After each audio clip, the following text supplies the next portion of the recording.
Today, in our discussion of minority groups, we have with us two guests.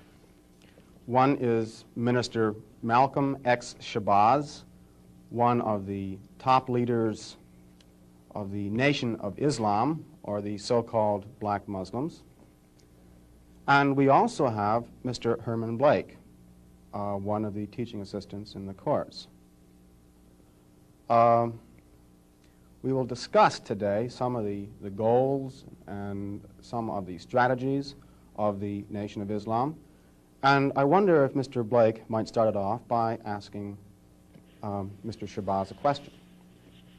Minister Malcolm, the thing that I thought might be good for starting it off is to talk about one of the most pervasive beliefs in the general society about the Nation of Islam, and that is that it is an organization dedicated to the use of violent means to attain its goals. The question I have is, how true is this, and why do you think it persists in society? Well, the Muslims who have accepted the religion of Islam and follow the religious guidance of the Honorable Elijah Muhammad have never bombed any churches, have never murdered any little girls, as was done in Birmingham, have never lynched anybody, have never at any time been guilty of initiating any aggressive acts of violence during the entire 33 years or more that the Honorable Elijah Muhammad has been teaching us.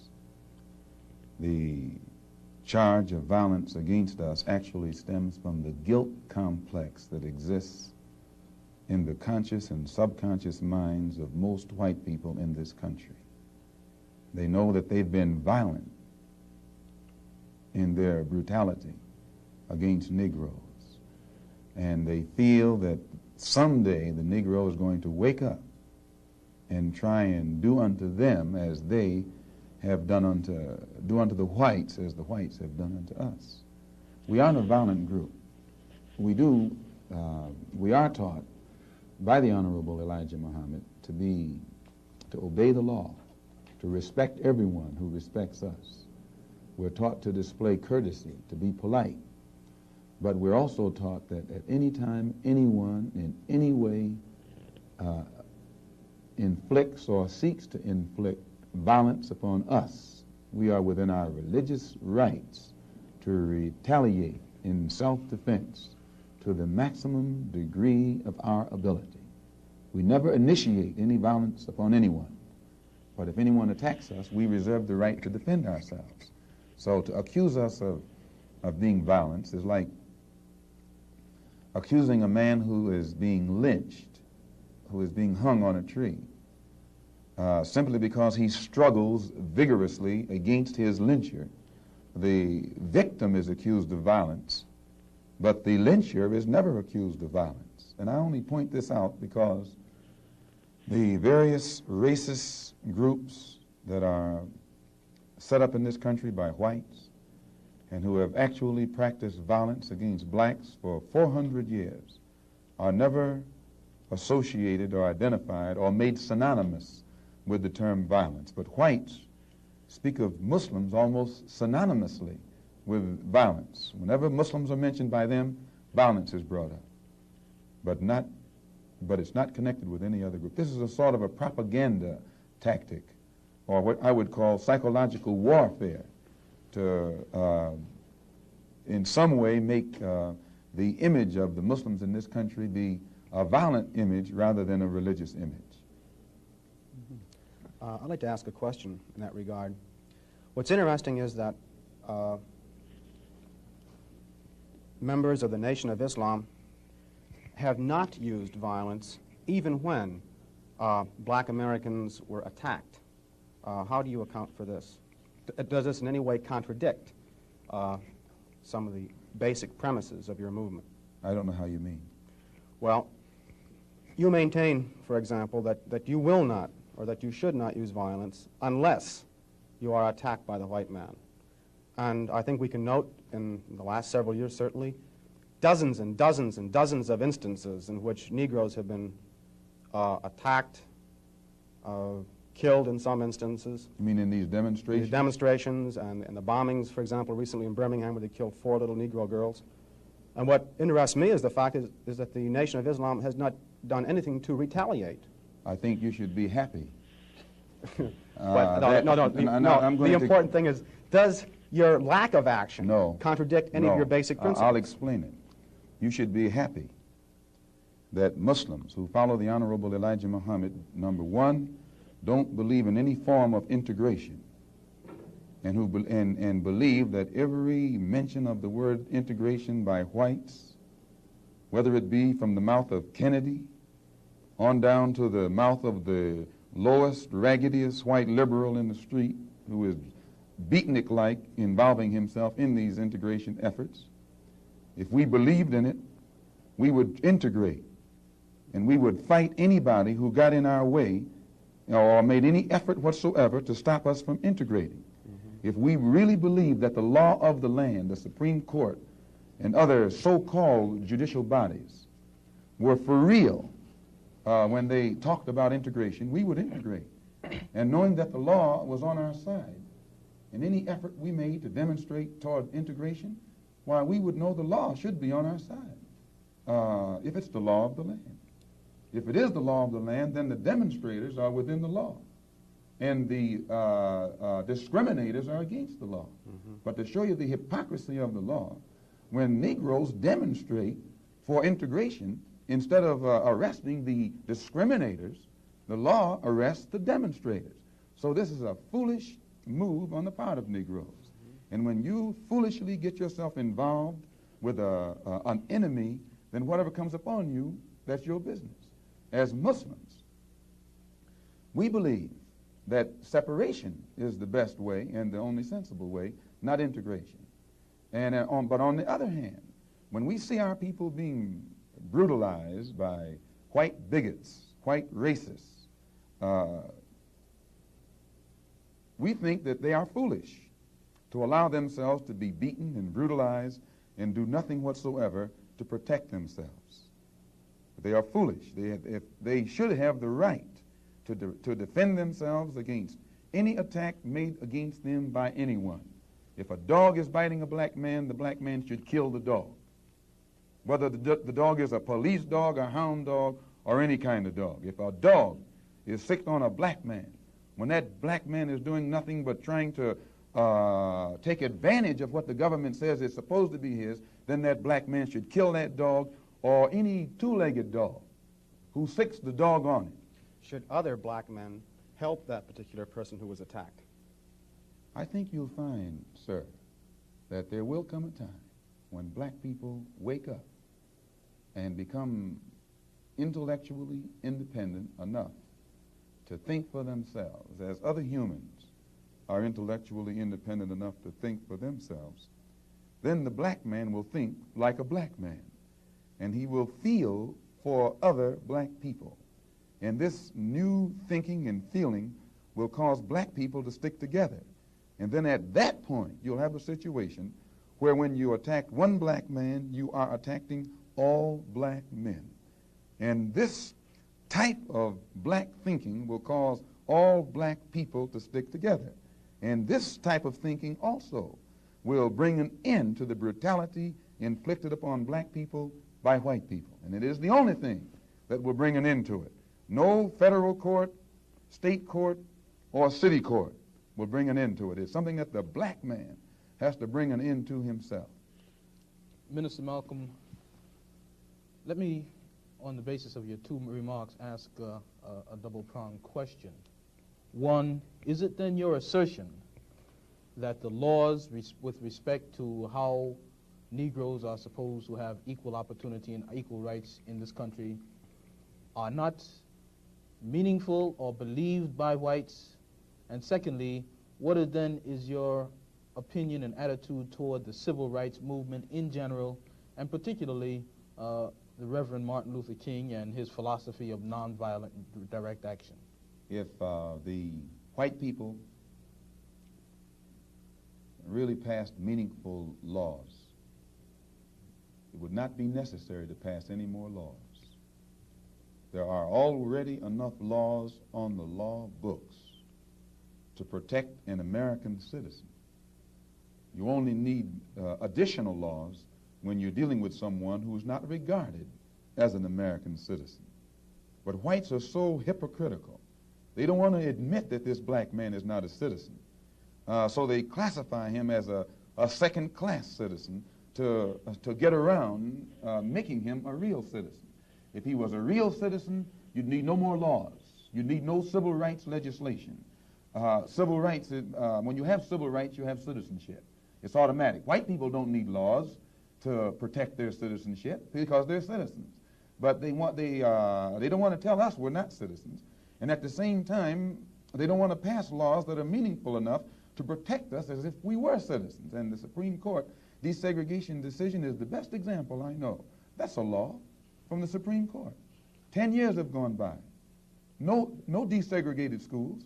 It hasn't been implemented beyond, I think, 9% in 10 years. So this just shows you the hypocrisy of the American white man. They talk out of both sides of their mouth. And for this reason, we who are Muslims, that is, who believe in the religion of Islam, who believe in God, we don't believe that black people will ever get any problem with laws being passed or new persons being put in office, white liberals being put in office. There is nothing that the white man will ever do to bring about true, sincere citizenship or civil rights recognition for black people in this country. Nothing will they ever do. They will always talk it, but they won't practice it. And with the Supreme Court, if the NAACP can tell me that they want a desegregation decision for me 10 years ago, but yet the schools haven't been desegregated, as I say, this is a victory with no victory. It's a victory that you can talk about, but it's a victory you can't show me. So if you represent the NAACP and you are telling me about this great victory you won for me, when I look at you, I have to conclude that either you have been duped yourself or else you are trying to dupe me. And in most instances where the civil rights struggle is involved, there is no civil rights leader can point to me one concrete gain, practical gain, that black people have made in the civil rights field in this country, not only during the past 10 years, but during the past 100 years. Now, the other part was with respect to Mr. King and the nonviolent direct action. Well, I will let Jimmy Baldwin and John Killens and Lou Lomax, the writers, answer that. Speaking right after this church was bombed in Birmingham, Christian church was bombed in Birmingham by Christians too, mind you, and these 4 little girls were murdered. John Killens and James Baldwin and Lomax and the Negro writers and actors had a meeting at the town hall in New York. And Killen pointed out, concerning these murders of these little girls, said the killings had raised doubts about the intelligence of the nonviolence in the civil rights struggle. He went on to declare that he could no longer be asked to love those who persecuted and killed Negroes. He also, and the writer, Mr. Handler, who's describing this, said that Killens, it was not clear concerning Killens' remarks to his audience that he was breaking with it was clear rather to his audience that he was breaking with the doctrine of the Reverend Martin Luther King's philosophy that as Christians, Negroes should love their fellow man in a truly religious sense. Now, James Baldwin, speaking on that same platform, said, and I was present during this entire affair, asserted that the American people shared a collective guilt for the persecution of Negroes, much as Germans did because of their silence during the Nazi persecution. He denounced President Kennedy for what he termed Kennedy's lack of passion in the civil rights struggle. Mr. Baldwin said that there could no longer be a Republican Party for the Negro people as long as it listed a Barry Goldwater, nor a Democratic Party for the Negro people with a Senator Eastland on its roster. He asserted that the federal government acted swiftly and energetically, that unless the federal government acted swiftly and energetically, future slaughter would make Birmingham look like a dress rehearsal. And now, what do I think about King's attitude? King's right-hand man, Wyatt Walker, at King's Convention, according to the New York Times on September the 26th, said, quote, "We have been duped," meaning these persons involved in the civil rights struggle, of which King is the symbolic leader. His right-hand man says, and I quote, "We have been duped, or have duped ourselves, into believing that the chains have been broken, when in truth we have only been chained more securely. Half freedom has in many instances been worse than no freedom at all." Why, don't ask me what I think about their struggle. I can tell you what they think about their struggle. And they are pointing out that it is becoming more difficult every day for the civil rights leaders to keep the masses of black people nonviolent and long-suffering and patient, and keep them from becoming disenchanted. I hope that answers your question. Well, now there's a new party which has started on the East Coast called the Freedom Now Party, an all-black organization. Would you comment upon this and also upon the possibility that the Nation of Islam might begin to turn some of its attention to the political arena in view of the fact that it is in the political arena that Negroes have not been able to in any way get justice, as has been pointed out in your previous statement? I'm not familiar with the Freedom Now Party. I'm not too familiar with politics, period, only that in the sense that white politicians have usually been very hypocritical where the so-called Negroes are concerned. So I'm a bit disenchanted with politicians and politics. The Honorable Elijah Muhammad is a religious man, and his teaching is religious, and his solutions are religious. The Freedom Now Party, from what I understand, is headed by a lawyer named Conrad Lynn. I know him. He probably means well. Before passing an opinion on what it is he's trying to do, I would like to analyze it and see who's subsidizing him, see who his friends are, especially who his white friends are. And after a careful analysis, if I could conclude that there was no white support, I would be inclined to have confidence in it. But if I saw him leaning too heavily upon his white liberal friends for support, then I'd be suspicious of that too. The Muslims, in my opinion, represent an all-black party. And the Honorable Elijah Muhammad pointed out before 10,000 in Philadelphia on September the 29th at a rally that we were having, that in 1964 the black people should band together and do something about selecting and electing representatives, black representatives, politically, who have the rights and the best interests of the black people at heart, and that we should also unite together and sweep out of office all of the black political puppets who are used by the white power structure to continue white supremacy in our communities. In that regard, would you include Congressman Dawson, for example, from Chicago, and some of the people who represent him on the Chicago City Council? In which regard? In the area of acting as a puppet. I don't know what Mr. Muhammad's opinion is of Congressman Dawson. They both live right there in the city of Chicago together. I don't know what his opinion is of Congressman Dawson. I'm suspicious of any Negro, be he politician, be he clergyman, or civic leader who is constantly patted on the back by whites. I have a tendency to lead toward the Negro politician who is constantly condemned by the white power structure. This is my thought pattern. I'm giving you an insight of it. You, though, mentioned Mr. Lynn and saying you'd like to know who his white friends are. Now, I'm wondering if you didn't make a contradictory statement in Muslim terms by using white and friend in the same phrase. That is I to say, use friend in quotes. I see. In other words, if a black man cannot have a white man as a friend. He may have a white man who's friendly, but being friendly and being a friend, I think, are two different things. I think there are many whites who act friendly toward Negroes. A fox acts friendly toward the lamb. And usually the fox is the one who ends up with the lamb chop on his plate. The wolf doesn't act friendly, and therefore the wolf has more difficulty in getting the lamb chop in his plate. I'd like to point out, though, that... And I say that because it is usually if you study the structure of the Negro community, economically, politically, civically, psychologically, and otherwise, it's controlled by the white liberal, who usually poses as the friend of the Negro, who actually differs from the white conservative in the same way that the fox differs from the wolf. Their appetite is the same. Their motives are the same. It's only their mannerisms and methods that differ. I would agree that no doubt there have been a large number of whites who have posed as liberals and as friends of the Negro and who have time and again betrayed the Negro.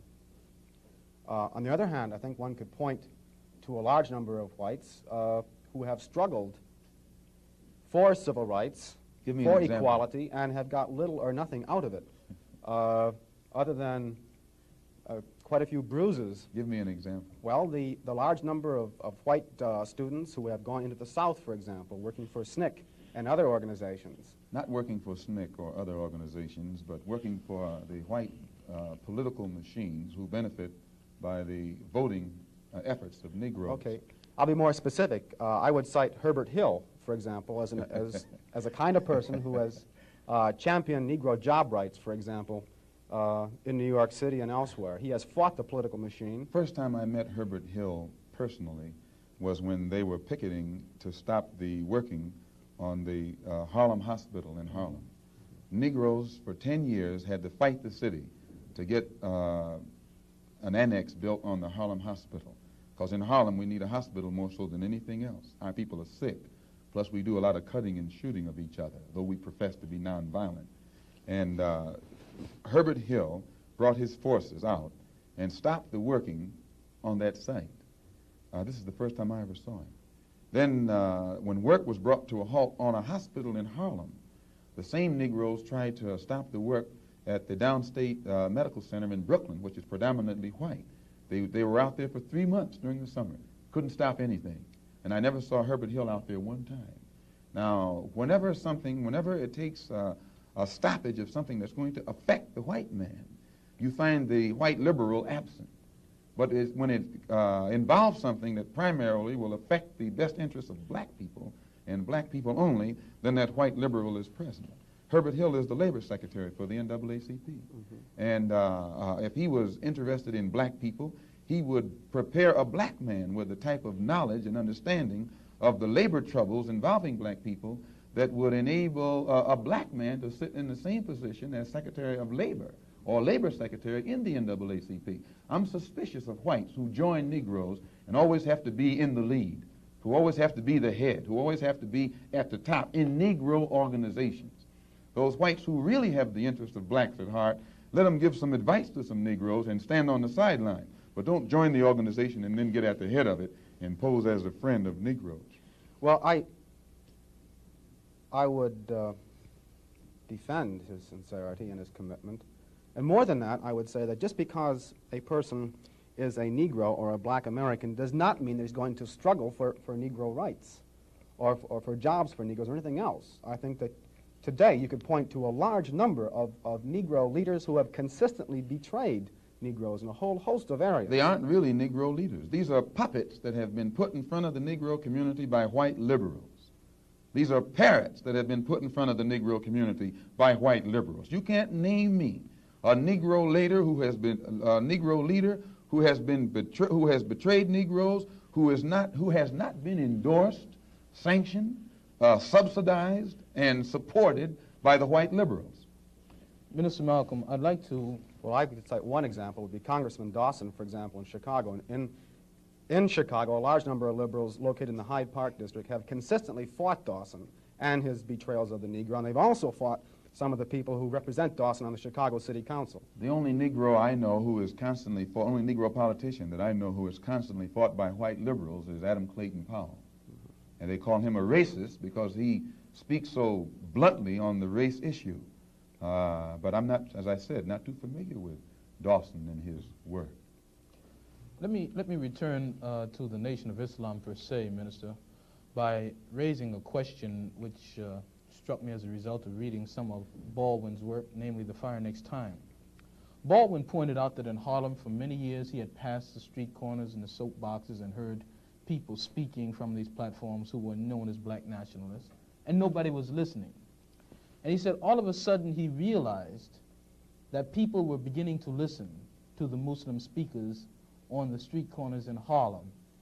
The message essentially was the same, but it was that now many people were listening to what this message was. And you pointed out that the Nation of Islam has been in the picture for about 33 years. What is it, in your judgment, that has caused this tremendous amount of support that the Nation of Islam has garnered in the Negro community in, say, the last 10 years? When you put a seed in the soil, it remains beneath the soil until the season changes. And when the season changes, that the seasonal change automatically brings about rather atmospheric conditions, bring about a seasonal change that makes that seed come up or crop grow in its appointed time. And all over this world today, God himself has brought about political changes, a political atmosphere, sociological, social atmosphere, economic atmosphere. These economic conditions, these political conditions and social conditions combine to bring about a situation that is making black people in America more receptive, their mind more fertile to the seed of truth that the Honorable Elijah Muhammad has been planting for 30-some years. And this is springing up today and causing our people to see and understand now what they couldn't see and understand before. What is the nature of this situation which is making black people more receptive? Well, you take in the past, say, 15 years, how the nations have emerged, dark nations have emerged in Africa. Prior to 10 years ago, most Negroes associated or identified Africa with a savage, jungle-like place. And whenever you mentioned the word African, in their mind's eye, they could see the image of someone running around with a spear, with no language, who'd say ugga bugga boo or bwana or something, and who'd be in a jungle running from lions or chasing lions. But then when, after the war, when the United Nations was set up in New York City, black people began to look at men like Tom Mboya. They began to look at men like Nkrumah. They began to see men like Lumumba. They began to see men like Nasser. They began to see these Belawa and Azikwe, who could exchange intellectually with whites on an international level in a political form and hold their own. This made the black people in this country realize that what the Honorable Elijah Muhammad had been teaching all the time actually had substance. And they began to turn it over in their mind and see that what he was saying had more weight to it than what these other Negroes were saying. And they began to identify themselves with the black world and the black struggle more closely than they identified themselves with this so-called white world. Let me ask you a question with respect to a statement which Essien Udom quotes as being on a bulletin board in the University of Islam in Chicago by the Honorable Elijah Muhammad. According to Essien, Mr. Muhammad states, "Up, you mighty race. You can accomplish what you willed. Build your future on these foundations: freedom, justice, and equality."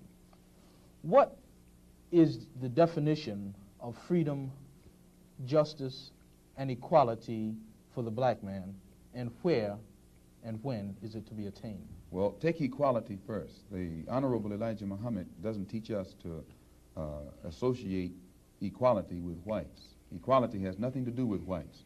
We don't want to be equal with the white man. He's not the criteria or yardstick by which equality is measured. He's not in a position to tell us we are equal. It's not his right. It's not his to do. Equality, we want equality. We had equality before the white man was created. We had equality before the white man came into existence. And we want equality whether the white man is on this earth or not. Equality means the opportunity to develop all of our dormant potential, all of our dormant capability.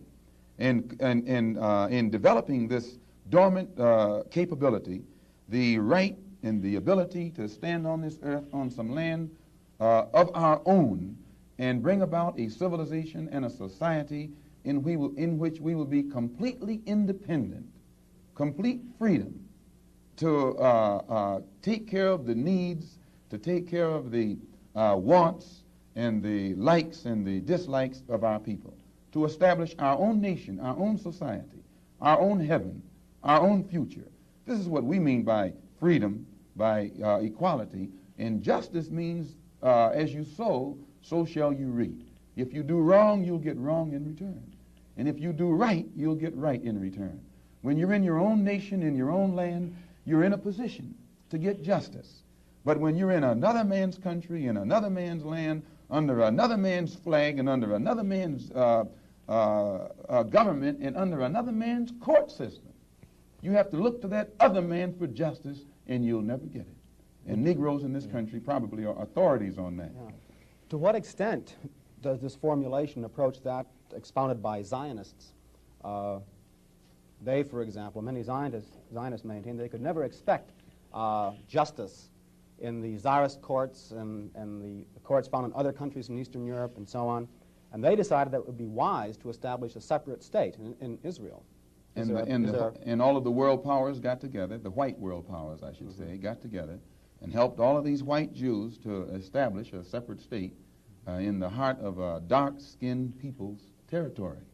And if white people can get together and let other whites, help other whites to establish an independent nation right in the midst of dark-skinned people, and then we don't see where white people should be so much against the Honorable Elijah Muhammad's solution, not of setting up an independent dark nation in a white people's property, but he's asking the opportunity to set up an independent nation on our own continent. Let us leave America and go back home among our own people on our own land and set up our own independent society. But all he says is that this government, which made us slaves, should supply the transportation for us to get back home and give us all of the machinery and the tools necessary for us to till the soil and establish our own agricultural system to feed and clothe our people, our own economy, and in some way become an independent people among our own people on our own continent. This is intelligent.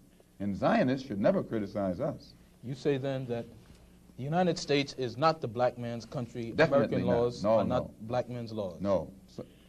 American laws are not the black man's laws. Well, the laws here in America were made by white people for the benefit of white people. The Constitution was written by whites for the benefit of whites. It was never written for the benefit of blacks. And when you read the Constitution, I think in Article 1, Section 2, or Section 1, Article 1, one of the two, and it's in the Constitution, it says that it classifies black people as 3/5 of a man. 3/5 of a man, subhuman, less than a human being. It relegates us to the level of cattle, hogs, chickens, cows, a commodity that could be bought and sold at the will of the master. No, it was written by whites for the benefit of whites and to the detriment of blacks. And when a black man stands up talking about his constitutional rights, he's out of his mind. Now, Minister Malcolm, in our textbook, which the students have read, supposedly, there is a statement, which is a quotation from Essien and essentially that from Lincoln, to the effect that the Nation of Islam does not have a great deal of support in the Negro community in this country by and large. And a recent national poll of American Negroes found that leaders and rank and file, according to their statistics, supported the Reverend Martin Luther King somewhere over 90%, whereas the support and favorable rating that they gave Minister Muhammad was less than 20%, and somewhere around 45% of them gave an unfavorable rating to Mr. Muhammad. What would your response be in terms of Baldwin's statement that this is a growing thing and the kinds of evidence that we have that there isn't much to it? Well, that statement I just made concerning the Constitution is Article 1, Section 2 in the Constitution, where it classifies us as chattel. Baldwin did point out that Mr. Muhammad has the only grassroots support and is the only one whose whole following operates or functions on a mass vehicle. And I think Baldwin told Dr. Kenneth Clark that Martin Luther King is at the end of his rope. Now, concerning the poll taken by Newsweek magazine, I think you said that this was the leaders who said that, who went with King and against Mr. Muhammad around 90%. I just told you a little while ago, these leaders that they call leaders, this included Lena Horne, this included Dick Gregory, and this included comedians, comics, trumpet players, baseball players. Show me in the white community where a comedian is a white leader. Show me in the white community where a singer is a white leader, or a dancer or a trumpet player is a white leader. These aren't leaders. These are puppets and clowns that have been set up over the white community and over the black community by the white community and have been made celebrities and usually say exactly what they know that the white man wants to hear. And it is an honor, actually, that they endorsed Dr. Martin Luther King and were against the Honorable Elijah Muhammad. That's actually an honor. Now, when you say that they also, in this same Newsweek poll magazine, I think the pollster said that he went into the Negro community and asked about the Muslims. And many Negroes whom he asked said, well, I never heard of the Muslims. Who are they? You know, this is the rank and file we're talking about. Oh, yeah. Now, when they got down to the rank and file, this was the answers that they got. This is the equivalent to the situation in Kenya during the Mau Mau uprising, when many frightened whites in Kenya, Africa, would go among the Africans and ask them, what about the Mau Mau? And the African would say, I never heard of them. And the same white man who would ask the African this question and very naively believe what the African said, when he went to bed that night, he would lose his head. And usually the one who took his head was the same African who told him that afternoon he had never heard of the Mau Mau. Except in the Newsweek poll, they used Negro interviewers. You'll find that oftentimes Negroes are as much on guard around Negro interviewers, who usually represent the bourgeois element of Negroes, as they are on guard around whites. Usually Negroes know that when this bourgeois Negro walks through the door, he is not doing something that he's initiated himself, but he's involved in something in which the white man is the absolute author of and has sent him to the Negro community for some information. And when they give that Negro some information, usually they give him the information that they want him to take back to the white man, because that's who he's going to take it back to. 4 more minutes. Our time is just about up, Minister Malcolm, and perhaps you could summarize and conclude by giving us, in your opinion or in the opinion of Mr. Elijah Muhammad, what would be the ideal solution to the racial problem in the United States today? Well, on Thursday, October the 3rd, the New York Tribune, in an editorial, pointed out in Boston, in an article called The Civil Rights Iceberg, they pointed out how Kennedy had realized that beneath the water, the civil rights whole problem was political suicide. Because in his own hometown, the head of the Board of Education, a woman named Mrs. Hicks, was running against the NAACP philosophy, and she swept aside all other opposition. The whole white community supported her in opposition to the NAACP's desire for integrated schools, integrated housing, and otherwise. So I say that to say this, that even the Jewish community, which is supposed to be pro-liberal, went against the NAACP. Whites are against integration in practice, but they're for it in principle. So the only solution is separation. And the Honorable Elijah Muhammad says that this can be brought about simply by letting our people be exposed to the truth about ourselves, about the white man, about our history and our condition in this country.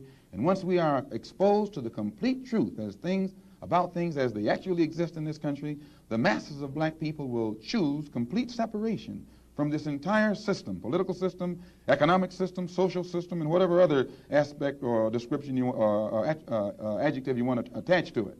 Let us go back home to our own people, live among our own kind, and solve our own problems ourselves. And if the white man doesn't want us to go back to our own people and live in our own country, then since we can't get along together in peace on this country with white people, let us separate part of this continent, migrate to that separate territory, let the government give us everything we need to establish our own independent economic system and society, and thereby we'll be able to solve our own problems ourselves and prove that we are human beings and a part of the human family and can do for ourselves what other humans have done for themselves. And then we'll be able to stop blaming the white man for what he has done and stop begging the white man to solve our problems. We'll be able to solve our problems ourselves. Thank you very much. That's it.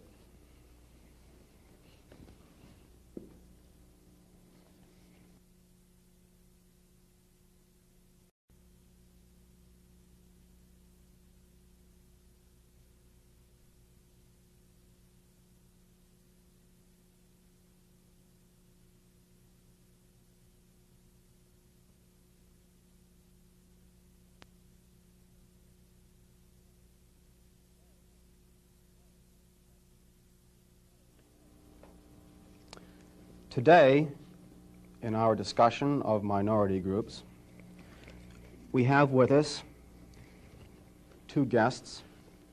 One is Minister Malcolm X. Shabazz, one of the top leaders of the Nation of Islam, or the so-called black Muslims. And we also have Mr. Herman Blake, one of the teaching assistants in the course. We will discuss today some... Censure is never accused of violence. And I only point this out because the various racist groups that are set up in this country by whites and who have actually practiced violence against blacks for 400 years are never associated or identified or made synonymous with the term violence. But whites speak of Muslims almost synonymously with violence. Whenever Muslims are mentioned by them, violence is brought up, but it's not connected with any other group. This is a sort of a propaganda tactic, or what I would call psychological warfare, to in some way make the image of the Muslims in this country be a violent image rather than a religious image. I'd like to ask a question in that regard. What's interesting is that